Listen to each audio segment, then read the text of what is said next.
What is up? Adrian Nickelodeon coming at you from Sydney, Australia, and today we're gonna do a quick unboxing first, and then we've got a damn boy. We're gonna do a quick unboxing first, then we've got a little girl that we need to take care of. So we're gonna jump on the bike, go for a quick ride, and I'll show you guys the jacket on the bike while we ride. Real quickly, apologies for like the setup. This is a working garage. I've been quite busy with projects, as you can see, so I'm not gonna do the unboxing on the bench today, but this jacket, I've been waiting for this to arrive. Boys over at Ruroc have sent me over the Cookies and Cream UV, which is one of their new jackets, and this is the unboxing experience. Now, boys, I'm going to smash through this as quickly as I can. You guys have all... Oh, jeez, it's windy as. Hold up, boys.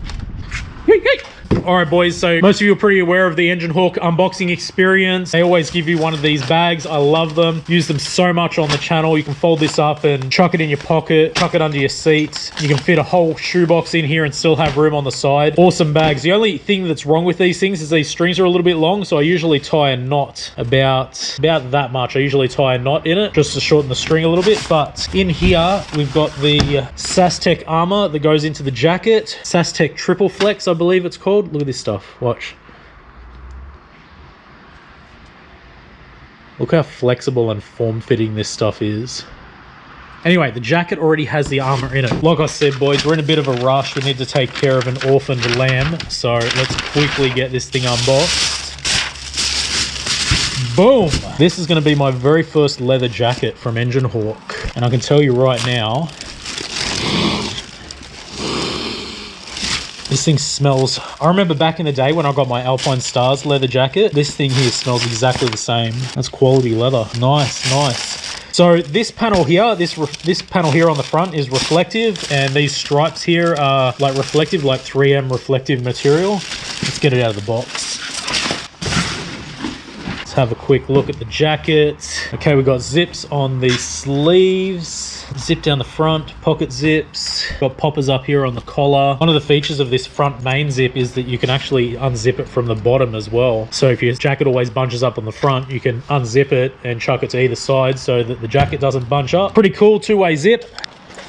Just opening it up, they've got some new features that they have started to install on most of the new jackets. We've got belt loops here to stop the jacket from riding up. Nice lining on the inside. This is where the Sastek back armor goes. Huge pockets on the side, on that side. Huge pocket on the side here as well. Interestingly though, there is no ventilation on this jacket. There's no perforations in the leather. There's no vents. So this is not going to be a summer jacket, I would say. Oh, look at the back. Hold up. There you go, back of the jacket also has this reflective material. I'll see if I can put some B-roll in later on tonight and just show you what this looks like under the light. I'll chuck it up here in the corner. But yeah, nice jacket. I'm going to chuck this thing on, boys. We're going to get on the bike and have a bit of a chat about the Cookies and Cream UV jacket. I really dig the style of this thing, man. It looks really, really nice. One thing I like about these Enginehawk jackets is that they don't look like typical motorcycle jackets. I mean, you could get away with wearing this thing out and about doing your daily duties. No one would really know it's a motorcycle jacket unless you're carrying a helmet as well. I reckon they look cool. Just before we get on the bike, boys, I want to do a quick shout out to Moto Mounts. I know a lot of you guys are mounting cameras to your helmets, so I got in touch with these boys and got them to send me out some helmet mounts. This one here is for the Ruroc Atlas and Berserker. I'll quickly show you how it mounts. We've got Mrs. Nickelodeon's Ruroc Atlas 3.0 here, and the Moto mount fits nicely on the front, just like that. 3D printed, really nice quality, really dig it. Anyway, had a quick chat to the boys over there and asked them if they could give me a discount code for you guys. So if you want to grab a camera mount for your helmet, they don't only do Ruroc, they do Shoei, AGV, HJC, all of the big brands. Jump on their website and find out if they've got a mount for you. I'll chuck the website down in the description below, but use Adrian10 and you'll get 10% off your moto mount. All right, boys, let's get onto the bike.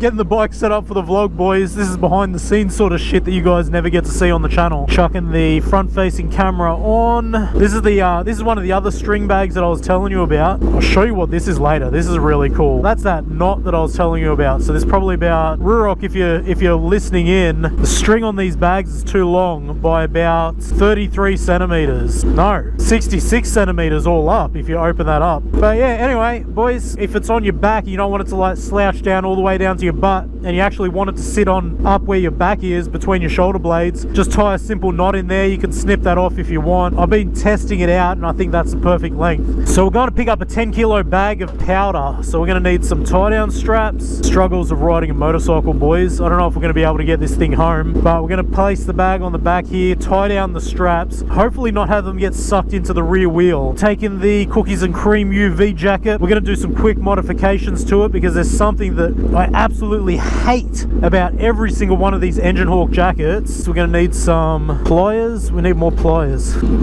I get it. I get why you boys have done it over at Enginehawk. I mean, it looks friggin' sick. I get that it's all about like the motorcycle grunge sort of scene, but boys, this little chain on the back here, man, every time I put the jacket on, it is blisteringly cold on the back of my neck. So I don't expect Enginehawk to change this. I mean, it is dope. No one else is complaining about it, but for me personally, I just open up that little split ring just by twisting it open, and then I weave out. Yeah, boys, I wear a t-shirt underneath my jackets, and every time I chuck my jacket on, this thing is always freezing cold against the back of my neck. Simple little mod. Sorry to the guy over at Enginehawk that designed this. No hate, bro. It's just, I don't know, I get it. It looks friggin' sick, man. It's just so impractical, in my opinion. There we go, boys. So that's gone. Save that for another day. Let's get this jacket on, boys. Nice. I'm gonna chuck the string bag on and let's get on the bike.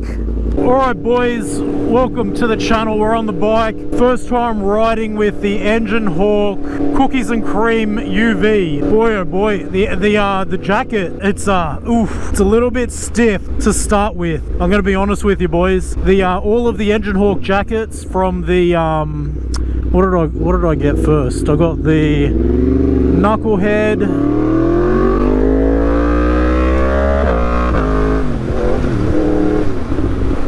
I've got the Raptor, and now I've got the UV Cookies and Cream. Every single one of the Enginehawk jackets has been stiff to start with. I've needed to wear it a couple of times on the bike just to break it in a little bit, get the arms moving, get the material moving a little bit, and then it's come good. But yeah, I dig it. It's nice. It feels nice. The lining on the inside, I'm just wearing a t-shirt underneath. The lining on the inside feels nice up against my skin. It doesn't feel itchy or scratchy or abrasive at all. It feels nice. The fit is nice. Something I did notice about this jacket that I didn't catch on camera earlier is there's no adjustability on the sides, so it's nice and sleek on the sides. You haven't got any buttons or clasps or any ties or any draw cords like I've got on the Raptor jacket. Now, it is a bit of a brisk day today.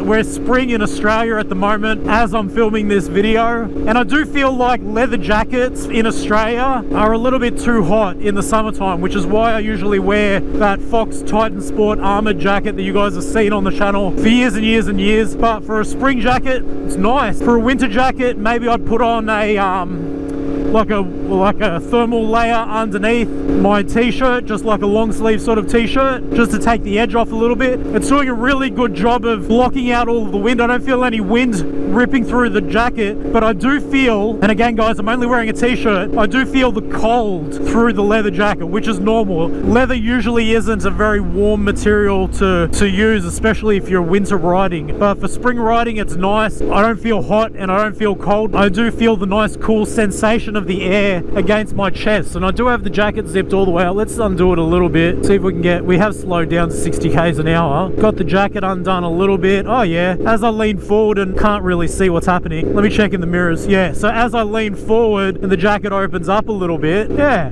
that's nice. Got nice airflow onto my chest. Doesn't really flow around to the back of the jacket, but definitely feel it on my chest. And how does this thing look anyway? I can't see it. I can only see it in this tiny ass little mirror that I've got on my bike, but you should be able to see the Enginehawk logo across the chest here. Not sure if you're going to be able to see the stripes on the arms from the front position. Making a turn here, boys.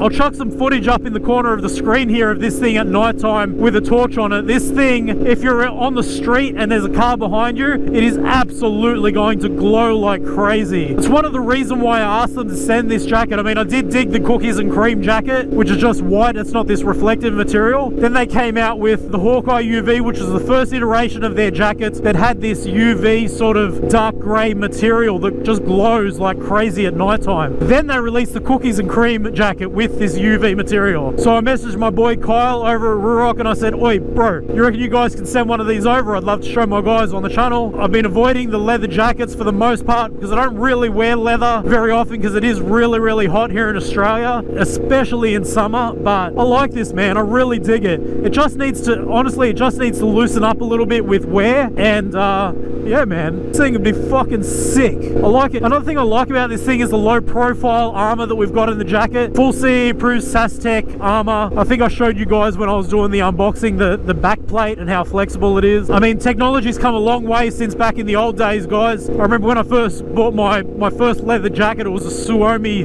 leather jacket. I've still got it, but the armor in this thing was just, it was crazy. The elbow armor was massive. The shoulder armor was massive. It had a huge hump on the back. Most of the motorcycle jackets back in the day, when I was looking for jackets, had the hump on the back because they were like MotoGP inspired, I guess, or race inspired, for better aero off the back of the helmet. But I like what Enginehawk are doing. They're making jackets that are a little bit more up to date, more in touch with today's fashion. And yeah, they make jackets that just don't look like motorcycle jackets. Not sure about this one. It does look like a nice leather jacket, and I think most people, when they see a leather jacket, they automatically think motorcycle jacket. But what do you guys think? This here, Enginehawk Cookies and Cream UV. I like it, man. I feel like it fits really nice. They got a little bit longer arm length in these jackets as well, so that when you're reaching for your controls on your motorcycle, the jackets usually stretch and your wrists will poke out of the front of the jacket. But they've obviously taken that into account when they designed these jackets and chucked a little bit longer arm length in there so that when you're riding, the jacket doesn't ride up too much. Yeah, it feels good, man. I like it. Anyway, boys, we're rocking up to the Equestrian Supplies Center right now. There's something else I want to show you guys real quick. I'm going to show you how you can lock all of this gear up temporarily if you're just tucking into the shops like I am right now.